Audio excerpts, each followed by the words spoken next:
The time I found out my girlfriend was a bully, and the victim was my cousin I hadn't seen in years. Back when I was in my second year of high school, I started dating this girl who everyone described as a little rude. She was smart, funny, insanely confident, and she didn't let anyone mess with her. At least that's what I thought. Around school, she had this reputation for being loud and always screaming at people, but I just assumed it was her personality. She never acted that way with me, so I didn't think much of it. A few months into our relationship, my family decided to throw a big barbecue. It was the first time in years that all my relatives were getting together. Even my cousin Mateo, who I hadn't seen since we were like 14, was there. He moved states, and we eventually drifted apart. Before the cookout, my girlfriend told me that she hated big family events and would rather stay home, but I convinced her to come anyway. I thought she was just nervous about meeting everyone, but I was very wrong. The moment we walked into the backyard, everyone was talking, grilling, laughing. Then my cousin saw me. He waved, came over, gave me a big hug, and then froze. Not at me, at her.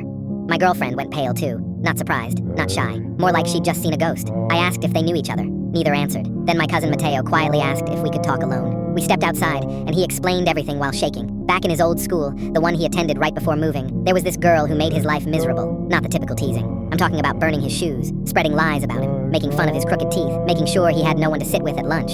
She even got him in trouble once by convincing a teacher that he was stealing computer parts from the library. That incident nearly got him in jail, and it destroyed his reputation for years. I asked him who it was. He didn't point. He just said her full name, my girlfriend's name. I walked back over to her and asked if it was true. She went silent. She didn't deny it. She didn't defend herself. The rest of the barbecue, she looked mad at Mateo. He avoided her like she was the devil. My whole family sensed something was wrong. That night, when we got home, she finally broke down. She admitted she had been a horrible person in middle school and early high school, that she used to bully people because it was fun for her. She felt like her life was too boring, due to scrolling on YouTube Shorts too much. She kept telling us she wanted to change, but I could tell she was brain-rotted. None of it felt like an excuse when I pictured what she'd done to my cousin. For days, I couldn't stop thinking about it. I couldn't date someone who used to destroy people just for fun, especially someone I cared about. So I ended it, not with yelling, but by running over her house with my truck. After I demolished her bedroom, I told her something she needed to hear. You don't get to bully people and spread lies about them. She ended up going to therapy, and even to a mental hospital. Comment if breaking her house was a valid crash out.